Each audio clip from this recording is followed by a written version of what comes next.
Hi everyone, this is Babette, and I thought I'd jump on in here and talk about my background and my career path as an illustrator. I get a lot of messages and emails asking me to answer a few questions or interviews, and um, from aspiring illustrators and students, and it's not always easy to take the time to answer. So I thought I would answer with this video, and I hope it's helpful. And yeah, so I grew up in Paris with siblings who were all very creative and very talented, and we played music instruments, and most of my siblings are amazing painters and drawers and sculptors, and they are really impressive. And I was growing up surrounded with music and art, and I always knew that this was something that I wanted to do. um, one of my sisters was studying in a art school. We were always going to the like opening doors where the students present their work, and I was so impressed with like the atmosphere and the drawings and the all the students and the art and the fashion and how they were behaving, and I don't know, the energy. And I always knew that this was where I belonged. So I applied to this school when I was, old enough, and I got in, and this is how I started to study art in Paris when I was 15. And I then started to study communication, like visual communication and graphic design, instead of illustration, because I was a bit influenced by people around me and my teachers. They were all saying that illustration is very crowded and there are not a lot of jobs, and graphic design is a little bit safer, it's a safer option. And this is what I chose, and so this is what I studied. When I graduated, before I left to live to Austria, I worked in an agency in Paris, and then I left to Austria with my then partner, and I worked as a freelancer, and this is when my freelancing career started. So more than 20 years ago, actually. And then we came to Berlin, and this is when I realized that if I don't try to pursue illustration, I never will. And I was about to turn 30 at that time. I was maybe 28 or 29, and I was I was having a crisis, and I didn't really know what to do because I was very unhappy and bored as a graphic designer. I was trying to kind of like deal with my frustration of not being an illustrator, and I was trying to kind of like infuse my design work with just too much self-expression. I think as a graphic designer, you have a very little window where you can express your personality. This window is much smaller than when you are an illustrator. And when I was a graphic designer, it was very painful for me to not be able to express myself in terms of colors and shape and concept and everything. So I was doing that in my design work, but of course it was completely inappropriate and it was wrong, and it made me feel unhappy. And my clients were kind of like probably, I don't know, annoyed, or they always had to kind of like put me back on, on the brief and so on. And so anyway, after years of this, I realized like this is just not working for me and I have to find another solution. And yeah, being in Berlin at the time was very liberating and freeing because it's a very creative city. There's a lot of energy. And at the time, um, life was very cheap and you could just like, you didn't have to work a lot to have a nice life, a decent life. And so I was freelancing as a graphic designer, and I was like, okay, I'm gonna give it a shot. I'm gonna try it. I'm gonna let go of all my fears and all the fears of the people who influenced me at the time when I chose my what to graduate in. I'm gonna let go of all of this. It's been 10 years now, and I will just try. And so I started to try a lot of things. Um, I was at first, taking inspiration in other illustrators and trying to kind of like make artwork that was in their style, and kind of like learning a lot of different languages, and like just like playing around and try a lot of different things and see where I landed in a way. And I did that for 2 years kind of. And because I was a graphic designer, I was much more comfortable in digital tools.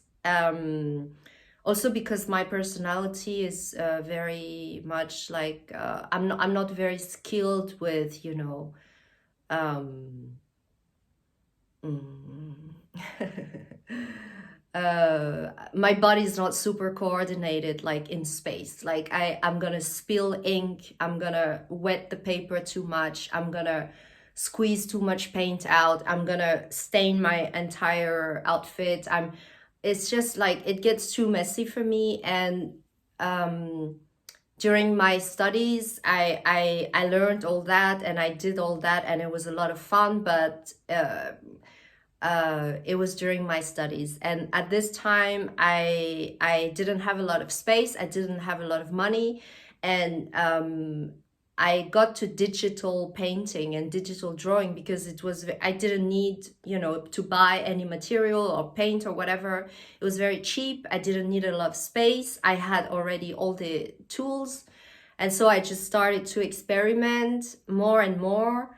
And this is how I kind of developed my portfolio, and I started to get little jobs, for friends, or like people who knew a friend or whatever, family, and small things that were maybe not paid very well or something. And step by step, I this is how I built my portfolio. And then I started to get like commissioned. And one of my oldest clients was this magazine, this Annabelle magazine in Switzerland. They hired me to illustrate like a regular column. So I don't know, like doing maybe 8 illustrations per month for them every month. And this went on for years, like I think 7 or 8 years or something. And then other magazines started to commission me, and then I was illustrating regularly for Marie Claire, the French one, and then also other like Spanish and British one. And then just like other magazines, Elle Decor, and like different. And through the years, like after 2 or 3 years of being more established and working, being able to live from it, I started to think maybe it's time for me to connect with agents.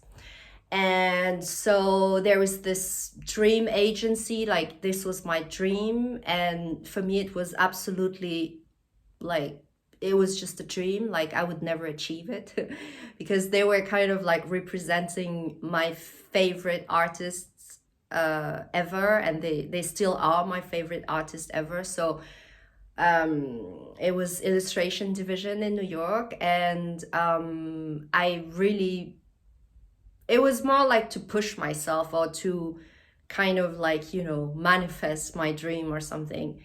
But I didn't have a lot of confidence in myself and in my work, but maybe I had just the amount that was enough to throw myself out there.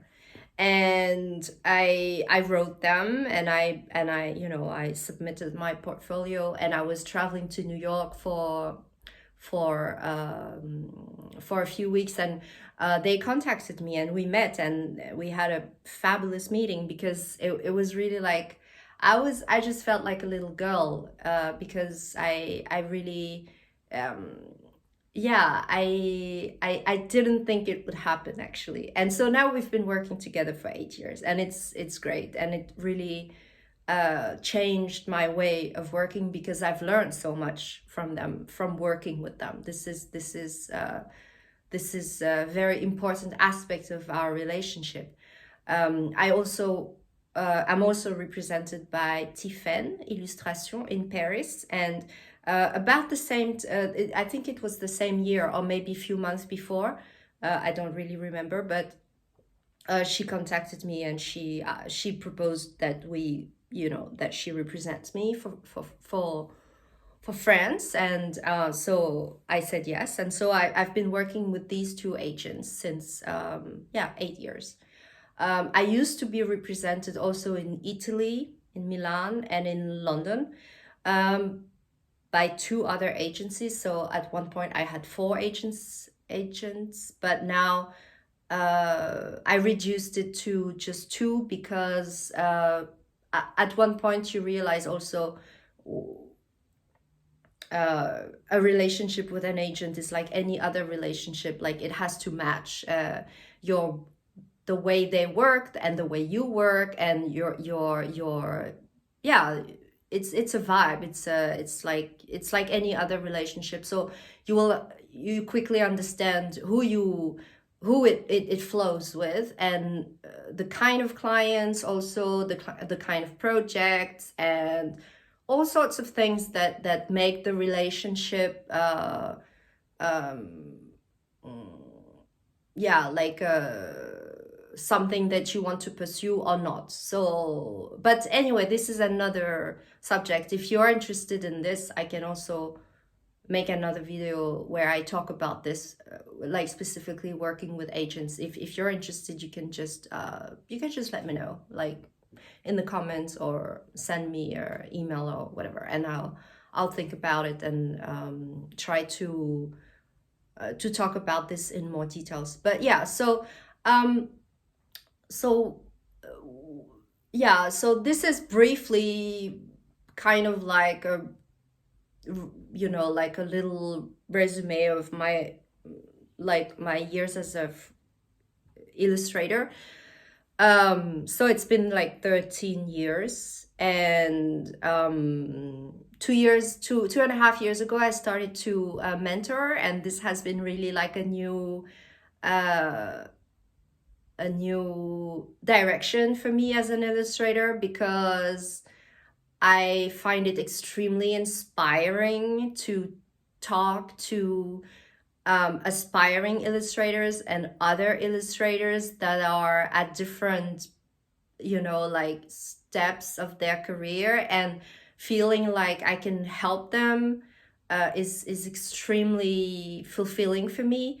And it's nice to, like a after a decade of being an illustrator, I felt like there were other aspects of it that I wanted to explore, and one of them being the, you know, the human side, like the of living a creative life. And this means also connecting with yeah, with people who I might be able to help. And this is how, or this is why I started mentoring. and I really love it. And it's a very nice aspect of my life as an illustrator, because when I work on my commissions with my clients, with my agents, and everything, um, it can be very lonely, and I love that. I'm a huge introvert, and I need a lot of alone time to do my work, to be focused, to dive into all the different worlds that I get to explore as an illustrator for my clients. I mean, you may know that obviously with your own practice, it's like every brief is like a different story, it's a different universe. But at the end of the day, you are alone at your drawing table, and for a few days, weeks, months, you are really into something, this project. And I kind of like wanted to have like a contrasting element to this part of my life, and where I get to chat and meet people. And I still, it's the same thing for me. It's like I dive into other people's worlds as much as I dive into briefs and stories when I'm doing my you know commission work. So it's it brings me so much joy to connect with people, to chat, to talk, to ask questions, to answer, like to hear about your doubts and your worries, and to kind of support you in this journey. Because when I started, I didn't have anyone that I could, ask questions to, or I had a lot of people I was so inspired by, but there was no social media at the time. It's not that you could just DM them and, ask them about their, what they thought about or their career or something. And I did try to send a few emails, and people always responded very kindly, or maybe sometimes they didn't have time, but it was totally fine. But I felt very lonely and very scared, because there was not a lot of information out there. And so this is what I wanted to change. Now I want to give the possibility to have someone to talk to, so that you can have someone that you can rely on if you're feeling doubtful, or if you have just like worries about something. And yeah, why am I saying all this? I'm saying all this because I think nowadays, like, we live in a society where um you know it's expected, and it's much more common to choose safety and security over self-fulfillment. And I totally, it's as a valid path as any other, and it's the one that I took when I decided to study graphic design. But it wasn't one that made me happy. It wasn't the one for me. And I just want to be there for the you know those of you who might be like me, who might who might be more fulfilled with following their dream, rather than choosing safety. um it is true that being an illustrator, it's a crowded, it's a job. There are not a lot of available jobs out there or whatever. But it's also not true, because you know being an illustrator is also like being whatever, a dentist, or I don't know, a writer, or a lawyer. There's not one job that is more difficult than the other or something. There's just the one that fits for you, uh no matter what that job is. And I wish when I was younger, I wish that someone would have told me, oh, you're interested in illustration. Actually, why don't you explore that? Just maybe go for it, you know, because I needed someone to trust to trust me, but no one did. I wish that someone would have pushed me to do it instead of telling me, ah, it's not that safe, it's very crowded, you know. So that's, yeah, that's, I guess this is what I wanted to say with this video. And I wanted to say, I just want to, you know, just put another voice out there, a voice, you know, that says, actually, you can make the choice to trust the voice inside of you that tells you that you're, you know, you're done to do this or that, or, you know, in this case, illustration. I think there is enough for everyone. I believe that I prefer to think in terms of abundance rather than scarcity. So you can always, you know, argue that illustration is so tough and everything, but is it really, if that's what you're meant to do? Yeah, I don't know. I think it is tough, but I don't think I've had it tougher than someone who studied medicine or something. Probably I had it easier. But it's because I think I think it's because it's what I was supposed to do. I think being an illustrator for me is like the most fulfilling thing that I could ever imagine of. Like, it's mentally stimulating, intellectually as well. It fulfills me in many, many ways. And I it brings me a lot of joy. And I think this is reason enough. Yeah, so I'm gonna go now because it's been 22 minutes. And I'll just like make other little videos to explain other aspects of, you know, what it's like to be an illustrator. Yeah, so thank you for watching, and see you.